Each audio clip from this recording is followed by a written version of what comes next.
மக்களே நம்ம நேத்து வீடியோல சொல்லியிருந்தோம் Iran is planning something big அப்படின்னு. அதே மாதிரி அவங்க செஞ்சும் காட்டிட்டாங்க. கல்ஃப் நாடுகள் மேல சரமாரியான தாக்குதலை ஈரான் நடத்திட்டு இருக்காங்க. அமெரிக்கா செஞ்சதனுடைய விளைவை இப்ப கல்ஃப் நாடுகள் அனுபவிச்சுக்கிட்டு இருக்காங்க. ஈரான் கல்ஃப்ல எங்கெல்லாம் தாக்குதல் நடத்திட்டு இருக்காங்க அப்படிங்கிற அந்த விவரத்தை பத்தியும், ஈரான் கொடுத்திருக்கிற ஒரு இறுதியான வார்னிங்கை பத்தியும் தான் இந்த வீடியோல பார்க்க போறோம். அது போக அமெரிக்கானுடைய பிளான் என்ன அப்படிங்கறத அமெரிக்கானுடைய state secretary Marco Rubio leak பண்ணியிருக்காரு. அதை பத்தியும் தான் இந்த வீடியோல பார்க்க போறோம். இது டிகோட் பை வெங்கட்.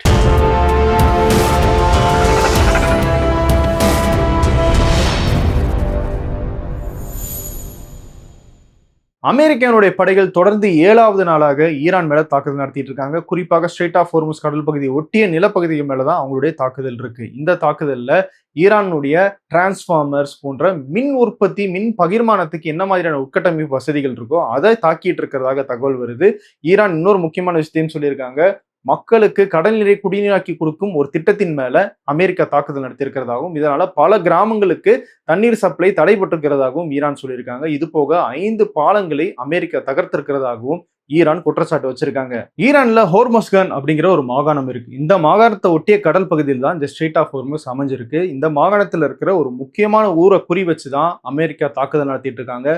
அந்த ஊரினுடைய பேர் பந்தர் அபாஸ். இந்த பந்தர் அபாஸ் அப்படிங்கிற இடம் கரெக்டாக அந்த ஸ்ட்ரெய்ட் ஆஃப் ஹோர்முஸினுடைய அந்த குறுகிய திருப்பம் இருக்கு இல்லையா, அந்த இடத்துல அமைஞ்சிருக்கு. அதனால இந்த ஸ்ட்ரெய்ட் ஆஃப் ஹோர்முஸ் வழியாக போற கப்பல்களை எல்லாம் தடுத்து நிறுத்துறதுக்கு, எச்சரிக்கிறதுக்கு, அதன் மேல தாக்குதல் நடத்துறதுக்கான வசதியான ஏற்பாடு இந்த பந்தர் அபாஸ்ல தான் ஈரானுக்கு இருக்கு. இங்கதான் பல ஆயுத தளவாடங்களை எல்லாம் ஈரான் நிலைநிறுத்தி வச்சிருக்கிறதாகவும் அமெரிக்கா அந்த இடத்த குறி வச்சு தாக்குதல் நடத்திட்டு இருக்கு. இந்த பிரிட்ஜஸ் எல்லாம் அட்டாக் பண்றாங்கல்ல, அந்த பிரிட்ஜஸ் எல்லாமே கூட ஏதோ ஒரு வகையில இந்த பந்தர் அபாஸை நோக்கி கனெக்ட் பண்ற பாலங்களாக இருக்கு. அதனாலதான் அதையும் குறி வச்சு அமெரிக்கா தாக்குதல் நடத்திட்டு இருக்காங்க. இது போக சபஹார் அப்படிங்கிற ஒரு முக்கியமான துறைமுகம் இந்தியா அதுல முதலீடு பண்ணியிருக்காங்க. அந்த துறைமுகத்துல இருக்கிற மேரிடைம் கண்ட்ரோல் சென்டர், அதாவது வர கப்பல்களுக்கு வழிகாட்டுற கண்ட்ரோல் சென்டர், ஒரு பெரிய டவர் மாதிரி நம்ம ஏர்போர்ட்லாம் இருக்கும் இல்லையா, அதே மாதிரி அங்கேயும் இருக்கு. அந்த டவரை அடிச்சு தகர்த்திருக்காங்க அமெரிக்கா. நியாயப்படி பார்த்தா இந்தியா இதுக்கு ஏதாவது அழுத்தம் கொடுத்திருக்கணும். ஏன்னா இந்தியாவுடைய பெரிய முதலீடு அந்த இடத்துல இருக்கு. ஒவ்வொரு வருஷமும் அதுக்கான ஒரு பட்ஜெட்லயே ஒரு தொகையை ஒதுக்கிட்டு இருந்தாங்க. இந்த வருஷம் தான் அதுக்கு ஒதுக்கல.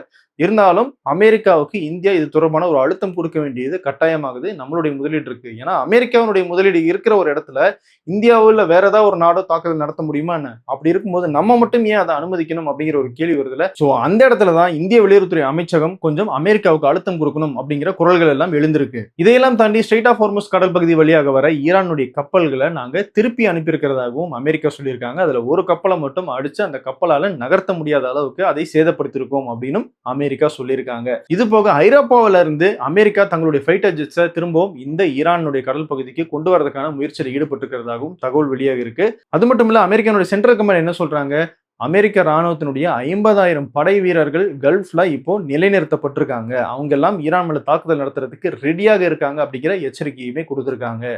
ஆனா இந்த தாக்குதலை ஐநா சபை கண்டிச்சிருக்கு. காரணம், பொதுமக்கள் பயன்படுத்துற மின்சார திட்டங்கள், குடிநீர் திட்டங்கள், பாலங்கள் இதையெல்லாம் தகர்க்கிறது அப்படிங்கிறது ஒரு போர் குற்றம். அந்த குற்றத்துல அமெரிக்காவும் சரி ஈரானும் சரி ஈடுபடக்கூடாது அப்படிங்கிற கண்டனத்தை ஐநா பதிவு பண்ணியிருக்காங்க. சரி, இப்போ ஈரான் என்ன பண்ணிட்டு இருக்காங்க அப்படிங்கிற அந்த விஷயத்துக்கு வருவோம். கல்ஃப் நாடுகளை குறி வச்சு தீவிரமான தாக்குதலை தொடங்கி இருக்காங்க ஈரான். குறிப்பா குவைத்ல இன்னைக்கு காலையில ஒரு சில மணி நேரங்கள்ல மட்டுமே 4 முறை அந்த அட்டாக் நடக்கிறதுக்கான அந்த எச்சரிக்கை விடுக்கப்பட்டிருக்கு. 4 முறையும் தாக்குதல் நடந்திருக்கு. இதுல குவைத்தினுடைய வாட்டர் டீசாலினேஷன் பிளான், அதாவது கடல்நீரை குடிநீராக்கும் திட்டம், அந்த திட்டமும் அதை ஒட்டி இருக்கிற ஒரு மின்சார உற்பத்தி மையத்தின் மேலேயும் தாக்குதல் நடந்ததாகவும் அதன் மூலமாக தீ விபத்து ஏற்பட்டதாகவும் குவைத் அரசாங்கம் சொல்லியிருக்காங்க. இதுக்கு காரணம் கேட்டா, அமெரிக்கா எங்களுடைய மக்கள் பயன்படுத்துற திட்டங்கள் மேல தாக்குதல் நடத்துறாங்க, அதுக்கு பதிலடியாக தான் நாங்க குவைத்துல இருக்கிற அந்த மக்கள் பயன்படுத்துற திட்டங்கள் மேல தாக்குதல் நடத்துறோம் அப்படின்னு ஈரான் ஒரு பதிலடியை கொடுக்குறாங்க. இன்னொரு பக்கம் பஹ்ரைன்லயும் தாக்குதல் தீவிரம் அடைஞ்சிருக்கு. பஹ்ரைன்ல இருக்கிற அமெரிக்க ராணுவத்தினுடைய ட்ரோன் கிடங்கு, அந்த இடத்துல தான் ட்ரோனை எல்லாம் சேமிச்சு வச்சிருக்காங்க. அந்த கிடங்கின் மேல தாக்குதல் நடத்திருக்கிறதாக ஈரான் சொல்லியிருக்காங்க. அது போக ஆர்டிபிஷியல் இன்டெலிஜென்ஸ் ஹப் அப்படிங்கிற நிறுவனங்கள் இருக்கிற அந்த ஏரியாவிலையும் ஈரான் தாக்குதல் நடத்திருக்கிறதாக சொல்லியிருக்காங்க. இது போக ரொம்ப தள்ளி இருக்கிற ஜோர்டான் மேலேயும் ஈரான் தாக்குதல் நடத்துறாங்க. ஜோர்டான்ல இருக்கிற அமெரிக்க விமானப்படை தளத்தை குறி வச்சுதான் ஈரானுடைய தாக்குதல் இருக்கு. இந்த தாக்குதல்கள்ல அமெரிக்க ராணுவ வீரர்கள் நிறைய பேர் காயமடைஞ்சிருக்கிறதாகவும் செய்திகள் வெளியாகி இருக்கு. நீங்க ஜோர்டான் மேல நடத்தப்படுற அந்த தாக்குதல் பார்க்கும்போது அவங்களுடைய ஏர் டிஃபென்ஸ் சிஸ்டம், அதுவும் அமெரிக்காவுடைய ஏர் டிஃபென்ஸ் சிஸ்டம் தான் ஈரானுடைய ஏவுகணைகள் வரும்போது அந்த ஏர் டிஃபென்ஸ் சிஸ்டத்தால அந்த ஏவுகணைகளை தடுக்க முடியல. அந்த ஏவுகணைகள் போய் அட்டாக்கை ஏற்படுத்திடுது. இப்படிதான் பஹ்ரைன்லயும் நடக்குது, குவைத்திலும் நடக்குது. ஒரு சில ஏவுகணைகள், ஒரு சில ட்ரோன்களை மட்டும் தான் அவங்களால தடுக்க முடியுதே தவிர மிகப்பெரிய இம்பாக்ட் அங்க ஏற்பட்டுட்டு தான் இருக்கு. அதே மாதிரி ஈராக்ல இருக்கிற அமெரிக்க ராணுவத்தினுடைய பேட்ரியாட் மிசைல் சிஸ்டம், அதாவது எதிர்வரை ஏவுகணையை தடுக்கிற ஒரு முக்கியமான கல்ஃப் நாடுகள் எல்லாருக்குமே அமெரிக்கா சப்ளை பண்ண ஒரு ஏர் டிஃபென்ஸ் சிஸ்டம், அந்த ஏர் டிஃபென்ஸ் சிஸ்டத்தை ஈரான் தாக்கி அழிச்சிருக்கிறதாகவும் சொல்லியிருக்காங்க. இது போக அமைதி பேச்சுவார்த்தையில முக்கிய அங்கம் வகிச்ச கத்தார் மேலேயும் ஈரான் தாக்குதல் நடத்தியிருக்காங்க. கத்தாரை நோக்கி ஈரானுடைய ஏவுகணைகள் போனதாகவும் அதை தடுத்து அழிச்சிருக்கிறதாகவும் கத்தார் அரசாங்கம் சொல்லியிருக்காங்க. கத்தார்ல அமெரிக்காவுடைய மிகப்பெரிய விமானப்படை தளம் இருக்கு, அல் உதைத் ஏர்பேஸ்ன்னு சொல்லுவாங்க. அதை நோக்கி தான் இந்த தாக்குதல் போச்சு அப்படிங்கிற தகவல் வெளியாகி இருக்கு. இப்படி கல்ஃப் நாடுகள் மேல ஒரு பக்கம் தாக்குதல் நடத்திட்டு இருந்தாலும் இன்னொரு பக்கம் ஸ்ட்ரெய்ட் ஆஃப் ஹோர்முஸ்ல கன்னி வெடிகள் மூலமாக தாக்குதல் நடந்திருக்கிறதாக ஈரான் சொல்லியிருக்காங்க. 2 கப்பல்கள் கன்னி வெடியில சிக்கி சேதமடைந்திருக்கிறதாகவும் ஈரான் அறிவிச்சிருக்காங்க. ஆனா அமெரிக்கா இந்த தகவலை முற்றிலுமாக மறுக்கிறாங்க. அப்படி எதுவுமே நடக்கல அப்படின்னு சொல்றாங்க. இந்த செய்தியை மட்டும் நாம கொஞ்சம் ஒத்து கவனிக்க வேண்டியதா இருக்கு. ஏன்னா இது ஒரு நெரேட்டிவாக கூட இருக்கலாம். காரணம், ஸ்ட்ரெய்ட் ஆஃப் ஹோர்முஸ் வழியாக போற கப்பல்களை ஈரான் எப்படி தடுத்து நிறுத்துறாங்க? பயத்தின் மூலமாக தான். ஒரு சின்ன ட்ரோனை வச்சு ஒரு கப்பல் அடிச்சா கூட போதும், மற்ற கப்பல்கள் எல்லாம் எங்களுக்கு பயமா இருக்கு, நாங்க இந்த பக்கம் போகல அப்படின்னு சொல்லி அவங்களுடைய போக்குவரத்தை நிறுத்திடுவாங்க. அந்த மாதிரியான ஒரு பயத்தை ஏற்படுத்துறதுக்காக இப்படி ஒரு செய்தியை ஈரான் ஒரு நரேட்டிவாக கூட உருவாக்கி இருக்கலாம் அப்படின்னு சர்வதேச அரசியல் பார்வையாளர்கள் சொல்றாங்க. இருந்தாலும் உறுதிப்படுத்தப்பட்ட செய்திகள் வர வரைக்கும் நம்ம பொறுத்து இருந்துதான் பார்க்கணும். அமெரிக்காவுடைய நேவி கப்பல்கள் எல்லாமே இப்போ இந்திய பெருங்கடலுடைய வடக்கு பகுதி, அதாவது ஓமனுடைய அந்த கடல் பகுதி ஒட்டிய இடத்துல தான் நிலைநிறுத்தப்பட்டிருக்கு. அங்க இருந்து தான் விமானம் தாங்கி கப்பல்ல இருந்து ஜெட் எல்லாம் புறப்பட்டு ஈரான் மேல போய் தாக்குதல் நடத்திட்டு இருக்கு. அந்த கப்பல்களை நோக்கி ஈரான் தாக்குதல் நடத்தினதாக சொல்லியிருக்காங்க. அந்த தாக்குதலை அடுத்து அந்த கப்பல்கள் எல்லாம் கொஞ்சம் பின்னாடி தள்ளி போனதாகவும் ஈரான் ஒரு தகவலை சொல்லியிருக்காங்க. அமெரிக்கா தரப்புல இருந்து அதை இன்னும் உறுதிப்படுத்தல. இதுக்கிடையில நம்ம எது நடக்கக்கூடாது அப்படின்னு பயப்பட்டோமோ அதை நோக்கி சில விஷயங்கள் நடந்துகிட்டு இருக்கு. ஹவுதி படைகள், ஏமன்ல கண்ட்ரோல்ல இருக்கிற இந்த ஹவுதி படைகள் பாப் அல் மண்டப் ஸ்ட்ரீட்டை மூடுறதுக்கு நாங்க தயாராக இருக்கோம், ஈரான் எப்ப சொன்னாலும் அதை நாங்க செய்யறதுக்கு ரெடியாக இருக்கோம் அப்படின்னு அதிகாரப்பூர்வமாகவே அறிவிச்சிருக்காங்க. இது ரொம்பவே ஒரு பேடான சைன் தான். ஏன்னா ஒரு பக்கம் ஸ்ட்ரெய்ட் ஆஃப் ஹோர்முஸ் வழியாக கப்பல் போக்குவரத்து சரியாக இல்லை, இன்னொரு பக்கம் பாப் அல் மண்டப் ஸ்ட்ரீட் அப்படிங்கிற அந்த செங்கடல் பகுதி வழியாகவும் கப்பல்கள் போல் அப்படின்னா உலகத்தினுடைய வர்த்தகமே மிகப்பெரிய அளவில் ஸ்தம்பிச்சு போயிடும், எல்லா விலைவாசியும் உயர்ந்துரும், அது உலக மக்களுக்கு பாதிப்பை தான் ஏற்படுத்தும். ஸோ இப்போ அமெரிக்கானுடைய தாக்குதல் இப்போ அதை நோக்கியும் கொண்டு போகிறது ஒரு அபாயமான விஷயம் தான். அதுக்கேற்ற மாதிரி ஏமனுடைய கடல் பகுதியில் போன ஒரு வர்த்தக கப்பலை அடையாளம் தெரியாத நபர்கள் அவங்களுடைய கண்ட்ரோல் எடுத்திருக்கிறதாகவும் ஒரு தகவல் வந்திருக்கு. இது முதல் கட்ட தகவல் தான். அதை யார் கண்ட்ரோல் எடுத்தது, அந்த கப்பலுடைய நிலைமை என்ன அப்படிங்கிற தகவலை எல்லாம் அடுத்தடுத்த வீடியோக்களை நம்ம பார்க்கலாம். சரி, இப்போ ஈரான் கொடுத்திருக்கிற அந்த ஃபைனல் வார்னிங் அது என்ன அப்படிங்கிறத பார்க்கலாம். மோசன் ரிசாயி, இவர் ஈரானுடைய சுப்ரீம் லீடர் முஜ்தபா கமேனியினுடைய நேரடியான பாதுகாப்பு ஆலோசகர். அவர் ஒரு பேட்டி கொடுத்திருக்காரு. அதுல சொல்லியிருக்கிற விஷயம் ரொம்பவே முக்கியமாக கவனிக்கப்படுது. ஒரு பக்கம் பேச்சுவார்த்தை, இன்னொரு பக்கம் தாக்குதல் அப்படிங்கிற அந்த நிலைமையை இனிமேலும் எங்களால பொறுத்துக்க முடியாது.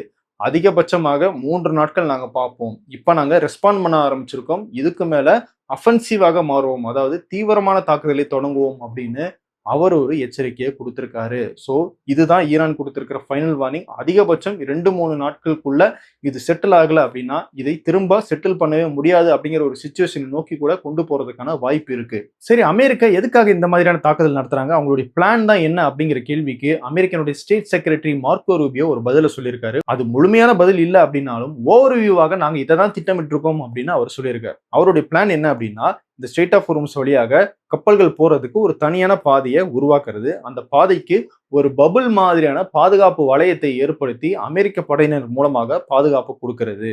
இதன் மூலமாக முற்றிலுமாக பிரச்சனையை தீர்த்தர முடியுமா அப்படின்னு கேட்டீங்கன்னா அது முடியாது. ஆனா ஈரானை எங்களால சேலஞ்ச் பண்ண முடியும், அவ்வளவு ஈஸியாக அவங்களால ஸ்ட்ரெய்ட் ஆஃப் ஹோர்முஸை கண்ட்ரோல் பண்ணிட முடியாது அப்படிங்கிறத நிரூபிக்கிறதுக்காக தான் நாங்க இதை பண்ணிக்கிட்டு இருக்கோம் அப்படின்னு சொல்றாரு மார்க்கோ ரூபியோ. அதே தான் நம்மளும் கேட்கிறோம். அமெரிக்கனுடைய துணை ஜனாதிபதி ஜேடி வான்ஸ் அவரும் கேட்கிறாரு, நிரந்தரமாக இப்படி தாக்குதல் நடத்துறதுனால இந்த ஸ்ட்ரெய்ட் ஆஃப் ஹோர்முஸ்ல பிரச்சனைக்கு தீர்வு கொண்டு வர முடியாது அப்படின்னு தெரியுதுல்ல, அப்புறமும் எதுக்கு தாக்குதல் நடத்திட்டு இருக்கீங்க, பேச்சுவார்த்தைக்கு போக வேண்டியது, சுமூகமான பேச்சுவார்த்தையை நடத்த வேண்டியதுதானே அப்படிங்கிறது தான் நம்மளுடைய கேள்வி. இருந்தாலும் அமெரிக்கா எதை நிரூபிக்க நினைக்கிறாங்கன்னு தெரியல. ஈரானை ராணுவ தாக்குதல் மூலமாக பணிய வச்சிடணும்னு நினைக்கிறாங்கன்னு நினைக்கிறேன். ஆனா அவ்வளவு ஈஸியாக ஈரான் பணிஞ்சிருவாங்களா அப்படிங்கிறது கடந்த 40 நாள் முன்னாடி போர் நடந்துச்சு இல்லையா, அந்த போர்லயே நமக்கு தெளிவாக தெரிஞ்சுச்சு. அமெரிக்காவும் இஸ்ரேலும் சேர்ந்து அட்டாக் பண்ணும்போதே ஈரான் பதிலுக்கு தாக்குதல் நடத்தினாங்க. இன்னும் அவங்களுடைய ஆயுத பலம் எல்லாம் அப்படியே தான் இருக்கு. இதை தாண்டி தரைமார்க்கமாக இன்னும் அமெரிக்கா உள்ள போகல. தரைமார்க்கமாக தரைப்படையையும் ஈரான் ரெடியாக வச்சிருக்காங்க. இவ்வளவு ஸ்ட்ரென்த் இருக்கிற ஈரானோட திரும்பவும் போய் முட்டி மோதி எதுக்காக இந்த சண்டையை போட்டுக்கிட்டு இருக்காங்க அமெரிக்கா அப்படிங்கிறது தான் நமக்கு தெரியல. அது மட்டும் இல்ல, மார்க்கோ ரூபியோனுடைய பேச்சுல ஒரு முக்கியமான விஷயத்தையும் நான் ஹைலைட் பண்ண விரும்புறேன். ஐநா சபை ஈரானை கண்டிக்கணும் அப்படின்னு மார்க்கோ ரூபியோ சொல்லியிருக்காரு. அது எப்படி ஸ்ட்ரெய்ட் ஆஃப் ஹோர்முஸ் அப்படிங்கிற ஒரு சர்வதேச கடல் பகுதியை ஈரானால முடக்க முடியும்? அங்க போற கப்பல்கள் மேல தாக்குதல் நடத்துறதெல்லாம் சர்வதேச விதிகளுக்கு எதிரானது. அதனால ஐநா சபையில அனைத்து நாடுகளும் கூடி ஈரானுக்கு எதிராக கண்டனத்தை பதிவு பண்ணணும் அப்படின்னு மார்க்கோ ரூபியோ சொல்றாரு. இதுல 2 விஷயத்த நான் பார்க்கிறேன். முதல் விஷயம், ஈரானுக்கு எதிராக எல்லா நாடுகளையும் திரட்டணும் அப்படிங்கிற ஒரு விஷயத்த அமெரிக்கா செஞ்சுக்கிட்டு இருக்காங்க. ஏன்னா இதுவரைக்கும் ஈரானுக்கு எதிராக சும்மா பேசுறாங்களே தவிர எந்த விதமான நடவடிக்கைக்கும் எந்த நாடுகளுமே சப்போர்ட் பண்ண மாட்டாங்க. அவங்களுக்கு எதிராக ஒரு ஸ்ட்ராங்கான நிலைப்பாடு எடுக்க வைக்கணும் அப்படிங்கிற ஒரு நோக்கத்தோட மார்க்கோ ரூபியோனுடைய இந்த ஸ்டேட்மெண்ட் இருக்கு அப்படிங்கிறத நம்மளால பார்க்க முடியுது. 2வது விஷயம், ஐநா சபை கிட்ட போய் நீங்க ஈரானை கண்டிக்கணும் அப்படின்னு கேட்கறதுக்கு அமெரிக்காவுக்கு என்ன தகுதி இருக்கு? வெனிசுலாவுக்குள்ள போய் அதனுடைய அதிபரை தூக்குறீங்க.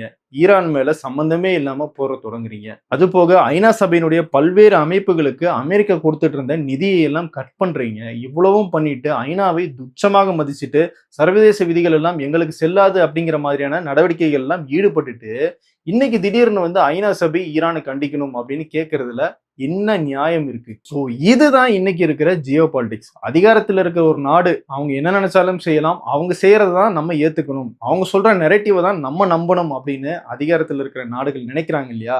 சர்வதேச விதிகளை எல்லாம் மதிக்காம இருக்காங்கல்ல. இதுதான் இன்னைக்கு இருக்கிற ஜியோ பாலிடிக்ஸ். அவங்க உருவாக்குற அந்த நெரேட்டிவ்ஸ்க்கு நம்ம பலியாகாம இருக்குமா அப்படிங்கிறது தான் இங்க நம்ம கவனிக்க வேண்டிய முக்கியமான விஷயம். அப்படி யாரும் நம்ம பலியாகிற கூடாது அப்படிங்கிற நோக்கத்தோடு தான் நம்ம டிகோட் பை வெங்கட் சேனல்ல தொடர்ந்து வீடியோக்கள் போட்டுக்கிட்டு இருக்கோம்.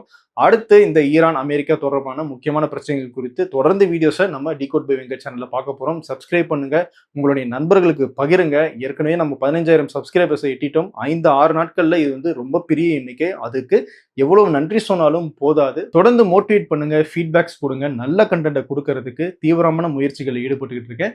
அடுத்த வீடியோவில் உங்களை மீண்டும் சந்திக்கிறேன். நன்றி.